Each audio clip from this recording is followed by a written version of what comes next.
Mesdames, Messieurs, bonsoir et merci de votre fidélité et bienvenue au cœur du mystère. La vie, trajectoire et chemin, comment jouir d'une vie spirituelle. C'est un ouvrage initiatique qui vient mettre en lumière la connexion avec notre monde intérieur. Dans un instant, nous allons découvrir son auteur.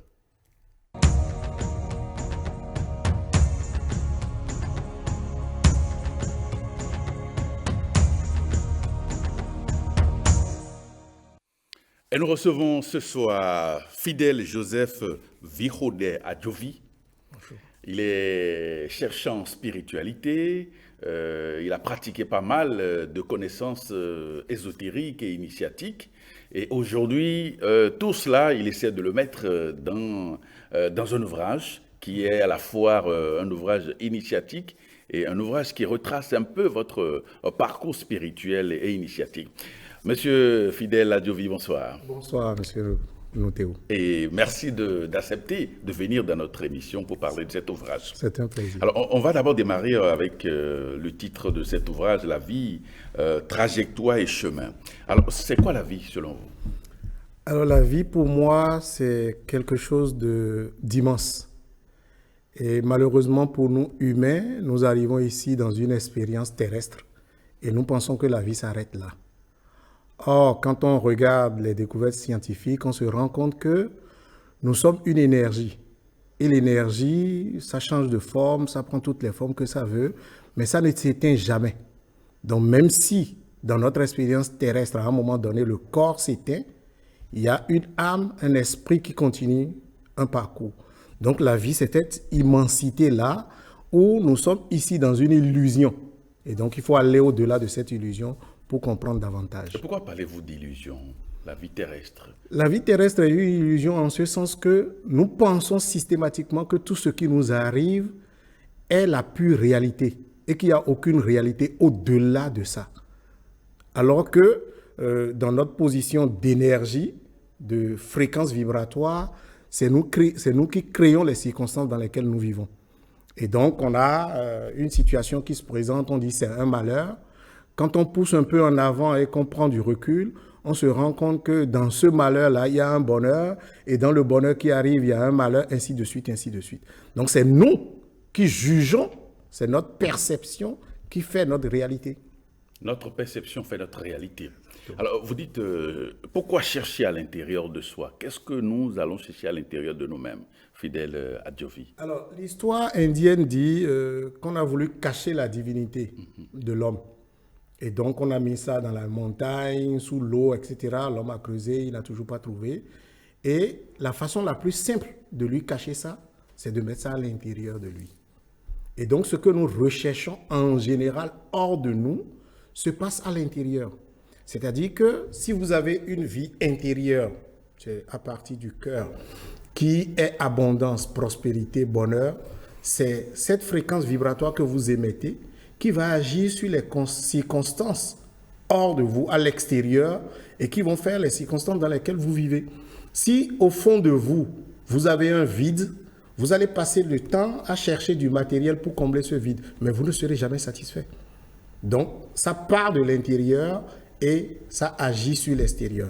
Et donc, aujourd'hui, les scientifiques parlent de cohérence cardiaque. Qu'est-ce que votre cœur émet ? C'est ce que votre cœur émet comme fréquence vibratoire qui va organiser les circonstances autour de vous et vous allez vivre dedans. Alors, vous avez commis cet ouvrage que vous aviez intitulé « La vie, trajectoire et chemin, comment jouir d'une vie épanouie au plan spirituel, etc. » Oui. Alors, pourquoi avez-vous choisi donc d'écrire cet ouvrage et surtout de l'orienter, de le mettre un peu sous la coupe des réalités existentielles et spirituelles? Alors, j'ai eu, comme on dit souvent, on a eu des difficultés dans sa vie et à un moment donné de ma vie, je me suis arrêté, je dis, qu'est-ce que j'ai compris à toute l'histoire là? Et ce questionnement a fait que j'ai regardé mon parcours, j'ai regardé ce qui me reste à vivre et j'ai dit, qu'est-ce que je fais? Le point tournant, c'était 2009, où j'ai eu d'énormes difficultés dans ma vie et puis ça a fini par le décès de mon père et l'annonce de grossesse pour ma fille aînée. Et je me suis demandé, je viens de perdre mon père, je deviens père. Si jamais ma fille me demande la vie, c'est quoi? Qu'est-ce que moi je lui réponds en tant que père? Parce qu'en fait, en tant que père, on a la responsabilité d'orienter nos enfants dans la vie. Ouais. Bon, nos enfants, c'est exagéré. Les enfants que l'univers nous confie. Ouais.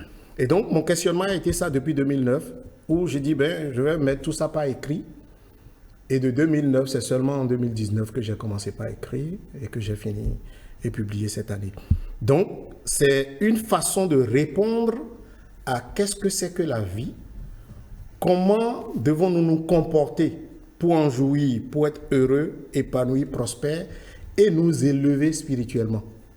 Parce que ce que nous sommes, ce n'est pas l'être humain, ce n'est pas le corps qu'on voit, c'est plutôt l'âme qui a besoin de venir faire des expériences terrestres et donc qui prend corps. La plupart des gens disent l'âme habite dans le corps. Non, ce n'est pas possible que l'âme habite dans le corps. C'est le corps plutôt qui habite dans l'énergie, dans la grande énergie qu'est l'âme. Et donc, quand on regarde le schéma, on va voir que l'âme est complètement au-dessus et a une connexion à partir de la frontanelle avec le cœur directement. On appelle ça atome germe au niveau du ventricule gauche, etc. Pour ne pas rentrer dans trop de détails. Donc, voilà comment le système fonctionne. Et donc, si on arrive à penser de façon consciente que notre vie s'arrête à l'expérience du corps, non, c'est dramatique. On va passer complètement à côté. Quand les gens me disent la spiritualité, non, j'évite, je dis non, c'est trop tard. À partir du moment où tu as pris corps, ça veut dire que d'abord tu es un être spirituel. Et donc, dans ce que tu vis ici, ce n'est qu'une illusion. Donc, prends conscience que tu es dans une illusion et travaille à aller en profondeur de toi-même pour découvrir au niveau de qui tu es réellement. Qui tu es au-delà du corps. Et donc, après, la vie devient de plus en plus facile. Alors, selon vous, quelles sont les véritables clés pour réussir sa vie spirituelle, si on peut le dire ainsi? Bon, on va dire la vie tout court. Tout court, oui. Parce que quand on dit spirituel, beaucoup de gens s'inquiètent. La vie tout court, ce que nous sommes, c'est une énergie. Et cette énergie fonctionne par amour. Et l'amour est la plus haute fréquence vibratoire que nous puissions émettre. Donc, c'est l'amour inconditionnel, quel que soit ce qui se passe. Vibrer à une fréquence où, quel que soit ce qui vous arrive, il faut avoir de la gratitude, avoir de la compassion. Même les gens qui vous en veulent, comme on dit souvent, parfois c'est parce que vous n'êtes pas là où vous devez être. Je prends un exemple. Vous travaillez dans une entreprise et puis un matin, vous arrivez lundi matin et vous voyez qu'on a mis un peu de farine, un tissu rouge et vous paniquez. Non, il peut s'avérer que celui qui cherche à prendre votre place, il a l'information de façon inconsciente que vous devez être ailleurs, plus grand. Et dégagez de là. Vous allez vous rendre compte que quand vous avez réussi vous-même, volontairement à fermer cette porte-là, il y a une porte plus grande qui s'ouvre à côté. Parce que lui, il désire cette place. Et vous, vous méritez mieux. Donc, libérez-lui la place, vous allez voir ce qui va se passer ensuite. Ça fait un peu bizarre quand on explique comme ça, mais c'est comme ça que ça se passe en général. Alors, en parcourant cet ouvrage, on a l'impression d'être sur un sentier initiatique. S'agit-il du vôtre?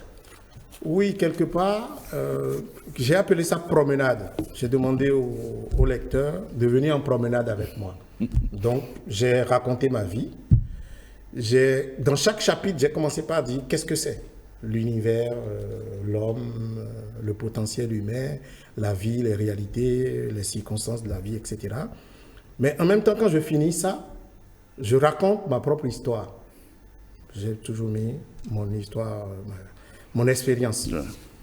Et à côté, j'ai ajouté des encadrés pour montrer que je ne suis ni le premier ni le dernier à parler de ces choses-là. Donc des encadrés d'autres auteurs qui ont parlé de ces choses-là. J'ai intégré ça dans les chapitres. Et ensuite, à la fin de chaque chapitre, j'ai mis des exercices. Des exercices simples pour permettre aux gens de sentir, de ressentir et de jouir de ce dont j'ai joui quand je faisais ces parcours-là. Quand on n'a pas fait ça et on vit à l'extérieur, alors que l'extérieur n'est qu'illusion, ben, on va être tout le temps en train de courir, en train de chercher à obtenir des choses, mais ces choses-là ne peuvent pas combler le vide intérieur. Donc, si vous remplissez le vide intérieur, vous allez vous rendre compte qu'à l'extérieur, tout commence par s'organiser. Tout se met en place de façon à ce que vous commencez par resplendir. Voilà comment ça fonctionne. Alors, dans la première partie de ce livre, vous abordez les questions philosophiques. Quelle nouvelle lumière apportez-vous sur cette thématique qui ne sont en réalité pas nouvelles? Non, ce n'est pas une nouvelle lumière, c'est juste ma façon de voir les choses. J'ai fait de gros efforts pour écrire en français très facile. Ouais. Parce que j'ai fait l'expérience, comme c'est ma fille qui m'a inspiré le livre. J'ai commencé par le premier draft que j'ai fait écrit en 2009. Elle a été la première à lire, elle avait 9 ans. Donc, j'ai mis ça vraiment bas la terre pour que ce soit compréhensible, même pour les enfants, dès qu'ils commencent par parler français. Même les exercices sont faits de façon très très simple pour permettre à n'importe qui est intéressé par un parcours de faire ça. Parce que de toute façon, chacun de nous est dans un parcours spirituel, qu'on veuille ou non. Oui. Chacun de nous est dans un parcours spirituel. Maintenant, si on a la chance d'avoir un éclairage de quelqu'un qui est déjà passé par là ou qui a fait autre chose, et je le dis dans le livre, ne soyez pas embêtés par les choses que je dis. Il y a des choses qui vont vous embêter, il y a des choses qui vont vous frustrer, il y a des choses pour lesquelles vous allez dire non, qu'est-ce qu'il raconte? C'est pas grave. Prenez le temps de faire l'expérience, de faire la promenade, la balade avec moi, et voyons si à la fin, il y a des choses que vous avez comprises, il y a des choses qui vous ont fait plaisir, ainsi de suite, ainsi de suite. Il n'y a aucune contrainte, absolument, rien de contraignant dans la vie. Même Dieu ne nous impose rien du tout. Il dit, faites comme vous voulez, mais il y a un délai. Ouais. Au bout du délai, on va faire le point. C'est ça. Voilà, la liberté totale et la responsabilité totale. Le libre arbitre. Quand on dit libre arbitre, les gens pensent qu'on est libre de faire ce qu'on veut. Non, c'est une question de responsabilité à la base. Totale. Alors, la deuxième partie du livre est intitulée « De la naissance à la transition ». Comment comprendre donc ce groupe nominal? Alors, de la naissance à la transition. Quand on regarde l'énergie, elle ne naît pas, elle ne meurt pas. C'est ça. Mais notre expérience terrestre a une naissance et une fin, donc la mort. Mais c'est dans ça que nous sommes actuellement. Et donc, il faut faire, j'ai mis 6 chapitres là-dessus pour expliquer, pour faire comprendre, pour partager mon expérience, ainsi de suite. Mais il faut savoir que avant la naissance, il y a eu des choses. Ça, c'est la première partie. Après la naissance, il va y avoir des choses. J'ai mis l'au-delà. Et en 4e partie, j'ai mis la spiritualité. La spiritualité est la clé pour nous permettre de bien vivre ici. Donc, si quelqu'un prend ce livre et fait le parcours, fait les exercices, rien qu'en s'amusant, ça donne systématiquement quelque chose. Vous avez dit avant. Alors, avant, on était quoi? Avant, on est venir une dans âme. ce monde. Avant, on est une âme, en préparation certainement pour venir ici, ou bien on a fini une vie et on est en train de faire le point. On fait le point, on se prépare, on organise son nouveau schéma, son nouveau cinéma, et puis on revient, on joue l'acteur, on joue le cinéaste, on joue tous les rôles. Si vous avez été père de quelqu'un que ça s'est mal passé, ben vous allez revenir comme son enfant et vous allez redresser la barre, ainsi de suite. Si vous avez été la femme de quelqu'un, vous l'avez emmerdé toute la vie, vous allez revenir en tant que son mari cette fois-ci, elle va vous emmerder et les équilibres vont se faire systématiquement. Aujourd'hui, on a beaucoup de retours d'informations de gens qui se souviennent de leur vie antérieure. Il y a une université américaine qui a fait des enquêtes comme ça. Ils ont plus de 2000 cas. Le dernier cas dont j'ai été informé, c'est en Afrique du Sud. Une jeune fille de 8 ans qui a raconté que non, elle a été telle personne. Elle a indiqué, elle a donné le nom de la famille, etc., etc. Ses parents ont dit non, c'est quand même inquiétant. Allons voir.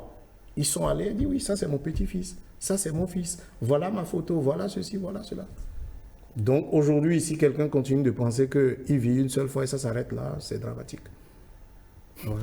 Alors, les conditions de vie sont-elles responsables de notre malheur ou bonheur, ou bien la responsabilité nous incombe? La responsabilité nous incombe. La responsabilité nous incombe depuis le début jusqu'à la fin. Il n'y a personne d'autre hors de nous qui soit responsable de quoi que ce soit. Aujourd'hui, on parle même de contrat d'âme. C'est-à-dire qu'avant de venir sur Terre, vous décidez de faire certaines expériences. Et donc, dans votre besoin de faire ces expériences, vous vous entendez avec d'autres âmes qui ont des expériences similaires ou qui ont quelque chose à apporter dans votre expérience. Et donc, vous vous entendez depuis là-bas, vous venez ici et on met le voile de l'illusion et vous commencez par vous bagarrer. Quand on regarde au-delà, c'est une entente cordiale qui a été faite. Donc, c'est pour ça qu'on dit, il faut avoir toujours beaucoup de gratitude et de compassion pour les situations. Parce que si vous avez demandé à votre femme de vous tromper et que vous arrivez ici, comme on dit, et elle vous trompe, et que vous vous mettez dans tous vos états, ça veut dire que vous n'avez pas exprimé suffisamment d'amour, ni de l'amour inconditionnel. Est-ce que le fait que je t'aime change quelque chose à ce que tu ailles coucher avec quelqu'un d'autre? Ça fait wow, tout le monde dit, mais qu'est-ce qu'il raconte? On va se rendre compte qu'il y a eu des situations où la femme s'est trompée. Parce qu'elle s'est trompée, elle n'a trompé personne. Elle s'est trompée elle-même. Et donc, le monsieur serein dit, ah bon, c'est ça qui t'a plu de faire? Merci, c'est gentil. Imaginez comment cette femme-là va se comporter désormais. Non, elle va être droite, comme ce n'est pas permis. Comment se fait-il qu'il a pu accepter ça de moi pour l'amour qu'il me porte? En fait, il est allé au-delà de l'amour humain, il est passé dans un amour supérieur. Votre enfant, quand il fait une bêtise, il vole, vous ne dites pas, ce n'est plus mon enfant. Pourquoi votre femme fait ça et puis vous dites, ce n'est plus ma femme? Mais, on rappelle aux téléspectateurs que ce n'est pas une invitation ah non, pas du tout. à mener une vie de désordre. Non, loin de là. En fait, chacun va avoir les conséquences de ses actes. Exact. Personne n'a la conscience de l'autre. C'est de ça qu'il s'agit. Si ta conscience est perturbée par ce que tu as fait, il faut que tu te pardonnes à toi-même. Il n'y a pas quelqu'un d'autre en dehors de toi qui va venir te pardonner. Donc si ton mari dit, ah, c'est ça qui t'a plu de faire, c'est bien, on avance. C'est toi maintenant, ta conscience qui va commencer par t'embêter. Le gars qui dit, il est fidèle à sa femme et qui se fait surprendre, qui est embêté? Si la femme reste sereine, c'est lui qui va être embêté. Se mettre à genoux, demander pardon, je ne sais pas ce qui m'a pris, il va raconter toute une histoire. On sait qu'en général, il raconte des histoires. Mais bon, c'est sa conscience qui lui fait faire ça. Ce n'est pas la conscience de sa femme, pas du tout. Donc on a des consciences partagées, chacun est responsable des actes qu'il pose. Et donc il faut en assumer l'entière responsabilité. Et les conséquences, évidemment. C'est ça. Alors, vous abordez aussi les concepts de l'au-delà, de la spiritualité. Alors, quelle compréhension avez-vous de ces notions, monsieur Fidèle Adjovi? Alors, l'au-delà, comme on le dit, c'est le fait qu'on ne soit plus dans son corps. Ouais. Et quand on n'est plus dans son corps, on a déjà été hors de son corps. Et toutes les nuits, quand vous dormez, vous êtes hors de votre corps. Donc, il y a un au-delà que nous vivons en permanence, que vous en ayez conscience ou pas. Les gens font des rêves, certains vont vous dire qu'ils ne font pas de rêves, c'est extrêmement faux. Tout le monde rêve. Tout le monde rêve et toutes les nuits. Si votre conscience ne vous ramène pas ces expériences-là, c'est que vous n'êtes pas prêt à accepter. Donc, prendre conscience qu'on rêve, les noter, va faire que vous allez rêver de plus en plus de façon consciente. Et dans ces rêves-là, parfois, c'est des solutions que votre âme va chercher. C'est des initiations que votre âme va faire dans les mondes intérieurs. Si vous n'en avez pas conscience, c'est dommage. Si vous en avez conscience, vous allez pouvoir travailler à en bénéficier davantage. Moi, depuis, je crois, ça doit faire une vingtaine d'années, j'ai toujours un agenda où quand je me réveille le matin, la première des choses que je fais, il faut noter les rêves. Et ensuite, je reviens dans la journée pour regarder. Ou le soir, je regarde pour dire à quoi ça correspond. Si je n'ai pas compris, aidez-moi à comprendre dans mon prochain sommeil. Vous allez faire un rêve aujourd'hui, et c'est peut-être dans 7 ans que vous allez avoir un complément. Et vous allez faire, ah tiens, j'avais déjà rêvé de ça. Voici la suite de l'histoire. Voici ce à quoi ça correspond dans ma vie. Et donc, sur mon chemin terrestre, voici ce à quoi ça me sert, ce rêve-là. Et donc, ça vous apporte des solutions, ça vous apporte des idées, ainsi de suite, ainsi de suite. Maintenant, la spiritualité. Spiritualité, c'est spirit plus dualité. L'esprit dans la dualité. Et donc, on va toujours voir deux choses opposées. Le bien, le mal, le bon, le mauvais, ainsi de suite, ainsi de suite. Mais l'esprit n'est pas dans la dualité. Donc, si on travaille à avoir une conscience de non-dualité, d'unicité, du fait que nous sommes un tout global, unique, uni, on commence pas à comprendre les choses autrement. Les scientifiques vous diront aujourd'hui que chaque atome de votre système corporel correspond, est en résonance avec l'atome d'un autre être humain ou d'un arbre ou d'une plante, ainsi de suite, ainsi de suite. Si vous dites cette personne-là, j'aime pas sa tête, je le déteste, ah non, vous êtes en train de vous créer un problème dans votre système corporel. Donc, les gens qui en arrivent à beaucoup de haine, vous allez vous rendre compte qu'ils ont détesté des atomes de leur système et donc des cellules de leur système, et ces cellules vont se rebeller et créer un cancer. Les gens qui sont dans la tristesse en permanence vont se créer des calculs rénaux, ainsi de suite, ainsi de suite. Donc voilà comment ça fonctionne. Si vous commencez pas à émettre de mauvaises vibrations, fréquences vibratoires, ça va désorganiser vos atomes. Alors, quand on parlait de l'au-delà, vous avez dit que tous les soirs, on va dans l'au-delà, à travers les rêves et tout. Mais la différence, c'est qu'on revient dans notre corps. Oui. Maintenant, lorsqu'on part définitivement, on ne revient plus dans le corps. On abandonne ce corps-là quelque part et puis on continue notre chemin. Oui. Alors, comment expliquez-vous ce phénomène? Qu'est-ce qui se passe? Est-ce qu'il y a une sorte de déconnexion d'une corde ou d'un fil quand on quitte définitivement ce corps? C'est-à-dire quand on entre en transition. Oui. Alors, on a parlé tout à l'heure de l'âme qui est au-delà et qui fait un lien avec le cœur. Donc, on vous parlera de fil d'argent qui va se briser parce que le corps, ce corps-là, l'âme a fini l'expérience qu'elle est censée faire avec ce corps. Parfois, l'expérience n'est pas complètement terminée et le corps ne répond plus tellement il a été malade qu'il ne peut plus permettre de poursuivre. Donc l'âme décide... Parfois, une tierce personne peut décider d'une manière ou d'une autre d'interrompre votre... Oui, en général, ça c'est des concepts qu'on admet. Mais personne ne peut tuer personne tant que l'âme n'a pas validé. C'est une question de validation de l'âme. Votre âme peut saisir l'opportunité de cette attaque pour dire, bon, on en profite pour partir. Ça, c'est l'âme qui décide. Mais il n'y a personne qui puisse décider qu'un corps va arrêter de vivre. Non. Il n'a pas cette possibilité-là. Il va aller faire une négociation pour dire, bon, maintenant, celui-là, on va arrêter sa vie parce que. Et entente d'âme à âme, ils vont valider ça et l'individu va libérer son corps et passer dans une autre expérience. Alors, l'expérience dans l'au-delà, c'est, on va dire, il y a des milliards d'âmes. Et quand on regarde dans ce que j'ai écrit, on a des familles d'âmes. Donc, on va dire, un groupe d'âmes qui est censé s'occuper de la guérison, un groupe d'âmes censé des leaders, et un groupe d'âmes qui sont des maîtres spirituels, ainsi de suite, ainsi de suite. Donc, ces âmes vont se retrouver dans l'au-delà pour continuer à apprendre. Comment je fais pour avancer sur mon chemin spirituel? Il me manque telle expérience, il me manque ceci, il me manque cela. Et donc, dans les enseignements, on va préparer cette âme à revenir avoir une meilleure vie.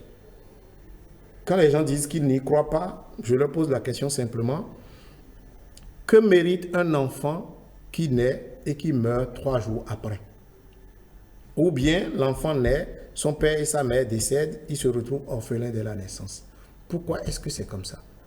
On va se rendre compte que si on regarde ce qui se passe ici, on va dire Dieu n'est pas juste. Il ne nous a pas donné les mêmes chances. Pourquoi lui, il naît handicapé? Pourquoi moi, je nais en bonne santé? Pourquoi il naît court de taille? Pourquoi moi, je nais grand de taille, gros, ainsi de suite, ainsi de suite? Non. À la base, on a fait des expériences qui ont conditionné nos arrivées, nos naissances suivantes. Et donc, ces expériences-là ont défini ce dans quoi je vais me retrouver la prochaine fois. C'est pour ça que systématiquement, il vaut mieux travailler à avancer. Plus on avance, plus on va avoir de meilleures vies en arrivant par ici. Et comment travailler pour avancer, Fidèle Adjovi? Comme je l'ai dit au départ, c'est exprimer de l'amour inconditionnel. Quand on dit amour inconditionnel, comme je l'expliquais, quel que soit ce qui se passe, il faut avoir de la gratitude. Je suis content que ce soit arrivé. Même si je n'ai pas compris ce que ça m'apporte comme leçon, je finirai par comprendre. Mais quand ça arrive et qu'on entre en détresse, on n'a aucune chance de comprendre la leçon. Et tant que vous n'avez pas compris une leçon, l'univers va organiser les mêmes circonstances pour que la même chose vous arrive. Donc, vous vous mariez, ça se passe mal, vous divorcez. Vous n'avez pas compris ce qui s'est passé. Vous vous remariez, d'autres choses arrivent, vous divorcez. Vous n'avez toujours pas compris. Le jour où vous allez comprendre, vous allez rentrer dans une relation où, quel que soit ce qui se passe, vous êtes toujours en gratitude. Ouais. J'ai eu une expérience comme ça que j'ai racontée dans le livre. J'ai dit non, si tu n'as plus d'aller ailleurs, moi j'ai vu venir, j'ai voulu t'empêcher d'y aller.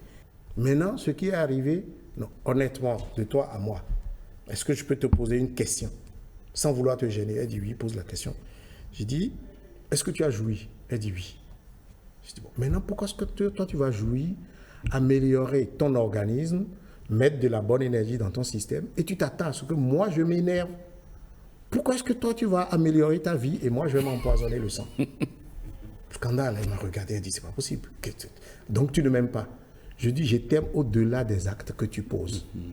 Donc pour moi, c'est comme si ma fille s'en va voler ou va faire une bêtise. Est-ce que je dirais qu'elle n'est plus ma fille, que je ne l'aime plus? Non, pas du tout. Mon garçon peut faire pareil, je ne dirais pas que je ne l'aime plus.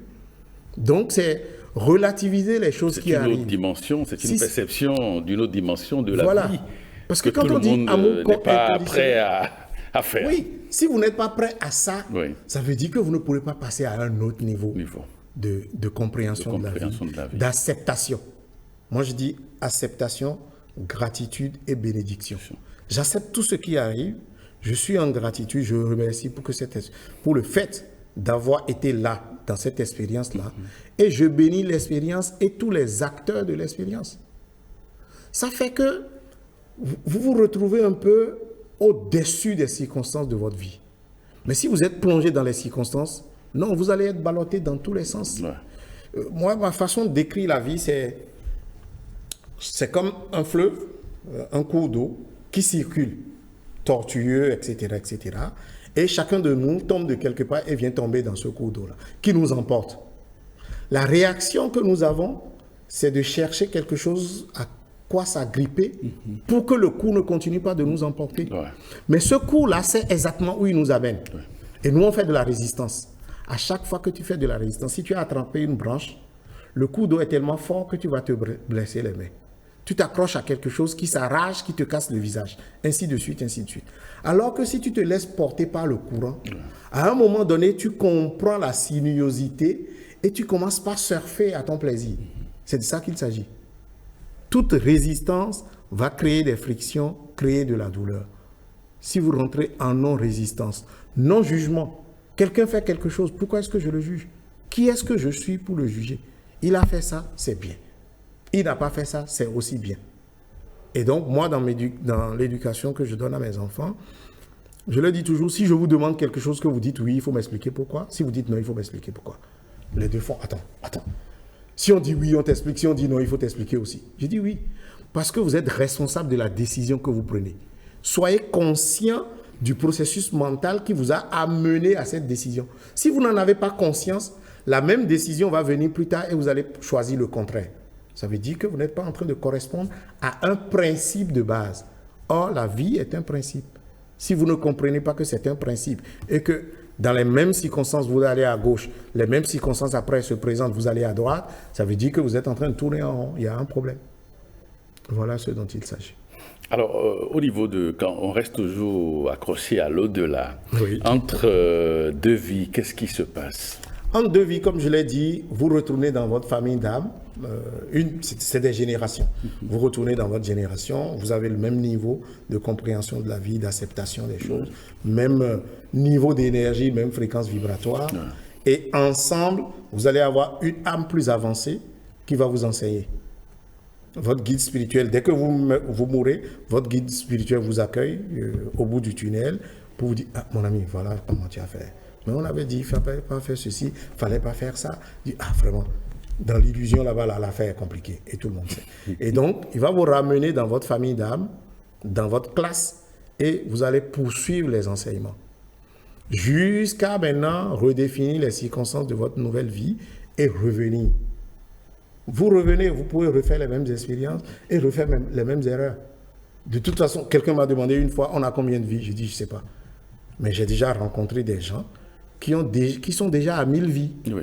Ça a l'air bizarre, énorme et tout. S'il a fait 50 ans, ça fait 50 000 ans. Maintenant, quand il est sorti du corps ici, on ne sait pas combien de temps il a passé là-bas. Parce qu'on va vous dire que de l'autre côté, le temps et l'espace n'existent pas. Donc, finalement, l'individu peut partir d'ici, faire 100 ans avant de revenir. Ou bien, il a fait juste une année, il y a eu une nouvelle grossesse, il a profité de l'occasion pour revenir par là. Parce qu'il est prêt. Alors, vous dites que chacun de nous est un agencement unique de l'âme, de l'esprit et du corps. Oui. Quel est le sens d'une telle phrase? On se rend compte que aucun de nous n'est pareil. Aucun humain ne va avoir le même agencement qu'aucun autre. Ni aujourd'hui, ni demain, ni jamais. Ouais. Donc, cet agencement-là, du corps, de l'esprit et de l'âme, il y a plusieurs caractéristiques qui sont mises en place pour faire cette combinaison-là. Donc, on va parler de fréquence vibratoire, de l'énergie. On va voir deux jumeaux qui sont identiques dans leur corps, mais qui ne fonctionnent pas de la même façon dans leur tête, qui n'auront pas les mêmes réactions. Donc, tout ça là va définir la différence entre les agencements. Et donc, ces agencements-là font que si vous êtes unique, ça veut dire que vous êtes conçu pour venir faire quelque chose d'unique que personne d'autre ne peut faire.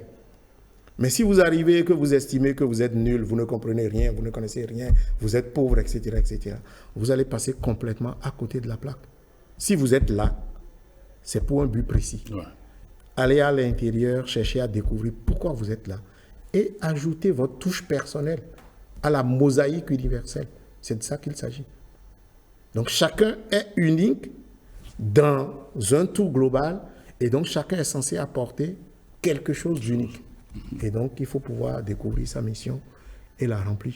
Alors, effectivement, chaque homme a une mission spécifique qu'il décide d'accomplir ou non, selon son libre arbitre. Oui. Alors, expliquez-nous tout petit peu le sens qu'on peut donner à une telle information, à une telle affirmation.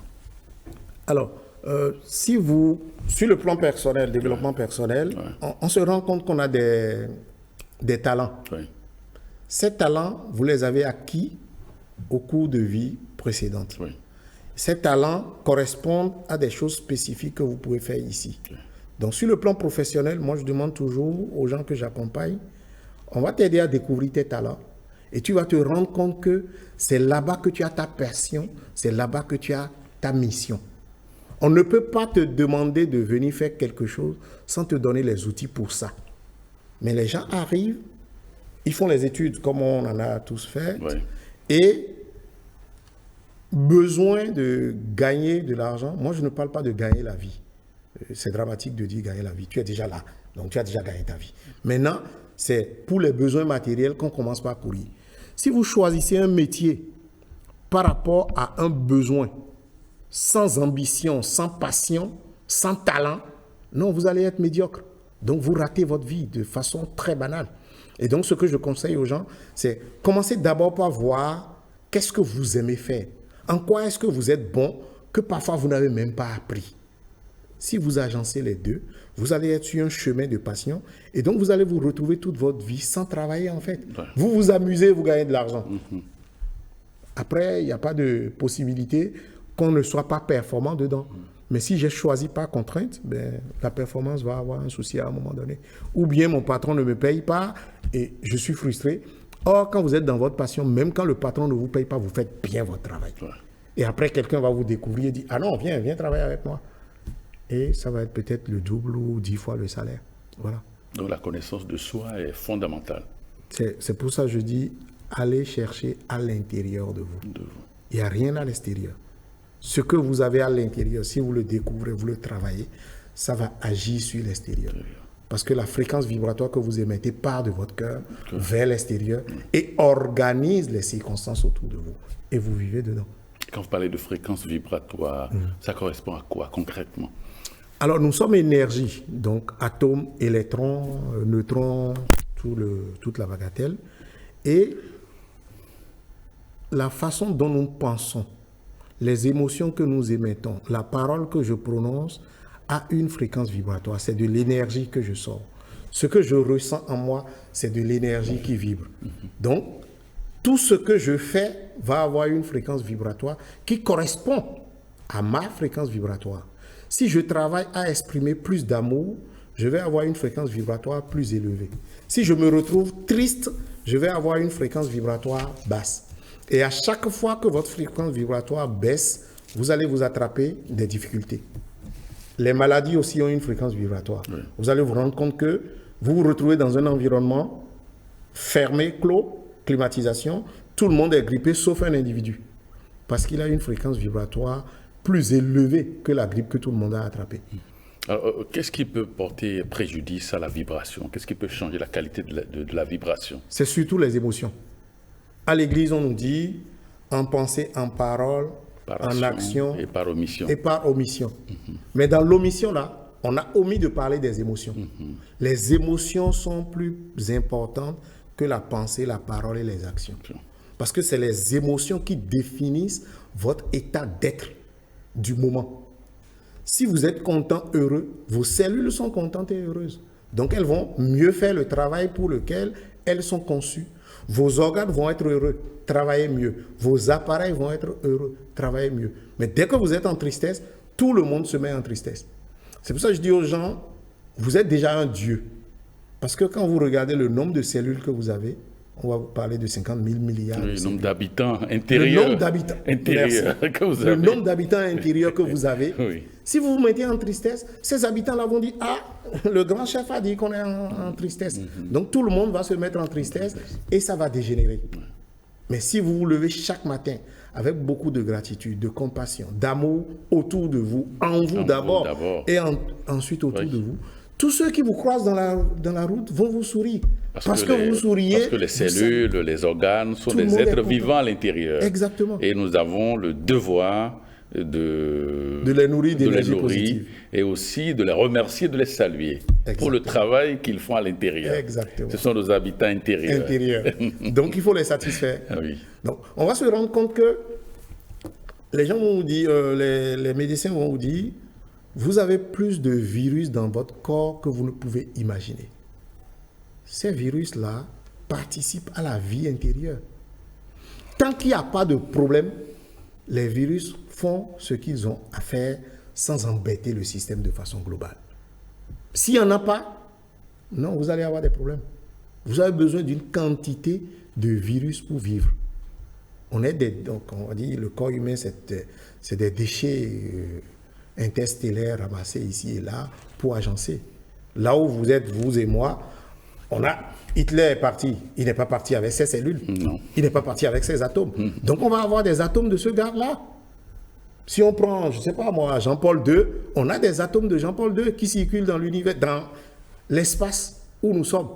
Donc on en bénéficie. Et donc c'est ce que vous pensez, c'est la façon dont vous agissez, c'est les émotions que vous émettez qui vont faire que ces virus-là ou ces atomes, on va dire négatifs, en griffes, ne vont pas influencer votre système. Si on vous fait une transplantation et qu'on vous transmet l'organe d'un tueur à gages, vous allez commencer par développer des émotions, des idées de tueur à gages. Parce que l'information est dans chaque atome, dans chaque cellule. Et donc, ça peut commencer par vous pousser à. Mais si tout le reste fonctionne au-delà de ce fonctionnement-là, non, vous n'allez pas pouvoir rentrer dans ce jeu. Donc, ça va agir au point où c'est cet organe qui est venu avec des informations contradictoires à votre système. Ces informations-là vont se mettre en veilleuse et vous allez continuer à fonctionner comme vous fonctionnez. Mais si vous avez des tendances déjà suicidaires, tueurs, etc., et qu'on vous ramène un organe comme ça, vous êtes foutu. Bonjour les dégâts. Alors, vous parlez également de vos vies antérieures et des vies antérieures et futures. Alors, dont vous vous positionnez sans doute en faveur de la doctrine de la réincarnation. Oui, bien sûr. Fidèle à Jovi. Bien sûr. Il faut comprendre que, étant énergie, l'autre a dit, rien ne se crée, rien ne se perd, tout se transforme. Lavoisier. Donc, l'énergie que je suis, ça a été créé, je ne suis pas au courant de quand. Est-ce que ça va se perdre? Non. Ça va juste changer de forme. Donc, si mon âme prend corps et que ce corps-là meurt à un moment donné, mon âme va continuer son chemin. Ouais. Même le corps qui meurt va se transformer. Il va y avoir des asticots, des vers, ça va pourrir, ça va prendre des années pour que les os s'effritent complètement, ainsi de suite. Ça va devenir, tu es poussière, tu redeviendras poussière. Ouais.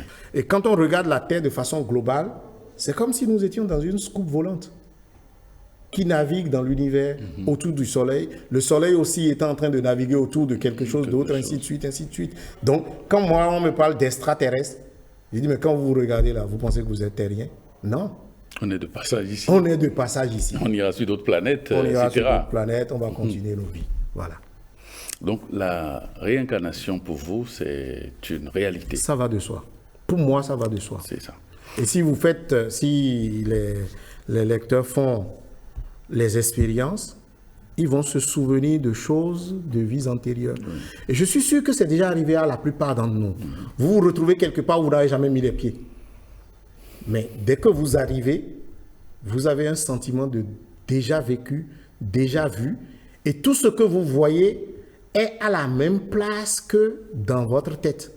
Et vous dites, mais je ne suis jamais venu ici. Comment ça se fait que j'ai l'impression d'avoir déjà vécu là?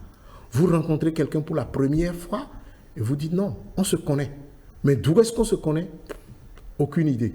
Ou bien vous arrivez dans une activité et tout ce qui se déroule étape par étape à la seconde près, vous savez comment ça va se passer. Celui qui arrive, vous l'avez déjà vu venir. Ce qu'il va dire, vous avez déjà entendu avant. Ainsi de suite, ainsi de suite. Ça s'appelle réminiscence, ça s'appelle vie future. Vous revivez une expérience déjà vécue avant. Ça veut dire que ces circonstances-là devaient vous apporter quelque chose que vous n'avez pas réussi à prendre. Donc l'univers vous réorganise les circonstances. Très bien. Pour que vous puissiez avoir... Alors, l'univers ne laisse jamais personne dans l'obscurité totale et définitive. Voulez-vous dire que l'être humain a toujours une seconde chance pour se relancer dans le chemin de l'évolution? On a des milliers de chances puisqu'on a des milliers de vies. On n'a pas une seule vie. On ne peut pas avoir une seule chance. Ce que moi je trouve dramatique, c'est vrai que j'ai été chrétien à la base pendant 18 ans, ensuite musulman pendant 18 ans. Et après, quand j'analyse, je dis non. Tout le monde dit Dieu est omniprésent, omniscient, omnipotent, omni. S'il est omniprésent, ça veut dire qu'il est partout. Il n'y a nulle part où il ne puisse être. C'est ça. Donc s'il a créé un enfer, bingo, il est déjà là-bas. Ouais. S'il est là-bas, si mon créateur est là-bas, pourquoi je ne vais pas y aller? Donc, il n'y a pas de drame. Donc, moi, je suis arrivé à une compréhension où, en fait, l'enfer, c'est nous-mêmes qui créons notre enfer. Si je vis dans un environnement où je développe de la tristesse, de la haine vis-à-vis de tout le monde, je vis mal. Je vois tout le monde comme étant un ennemi. Je suis en enfer. Maintenant, si je travaille l'amour, la compassion, l'amour inconditionnel, la gratitude, et que j'élève ma fréquence vibratoire, les gens que je voyais en ennemi hier, aujourd'hui je leur souris, ils vont me sourire. Je dis, ah ça c'est mon frère, je accolade, je vis au paradis. Donc c'est pas possible que Dieu ait créé des humains pour les ramasser en grosse masse et aller déposer quelque part pour dire, vivez éternellement en enfer. Pour moi c'est inconcevable. Et quand tu dis ça aux chrétiens ou aux évangélistes, ils crient au scandale. J'ai dit, mon ami, est-ce que tu es d'accord que Dieu est omniprésent? Oui. S'il est omniprésent, il est partout. Oui. Bon, s'il y a un enfer, il va y être, oui ou non? Ah, ils font non, moi, il ne doit pas y être. S'il n'y est pas, bon, il y a un problème. Qui va gérer ça là-bas? On dit le diable. Il dit, si le diable existe, ça veut dire que c'est Dieu qui l'a créé. Donc, on rentre dans un jeu de ping-pong où finalement l'individu, il ne veut pas ouvrir sa conscience pour voir que non, on est dans de faux concepts. Il faut réviser les concepts dans lesquels on est. Sinon, on va être coincé là. Alors, comment se mettre en condition pour recevoir les grâces propres à un état de bonheur? Les grâces propres à un état de bonheur, c'est déjà changer sa perception de la vie. Oui. Comme je l'ai dit depuis le début, c'est exprimer de l'amour, de la gratitude, de la compassion par rapport à tout. Et par rapport à tous, sans exception.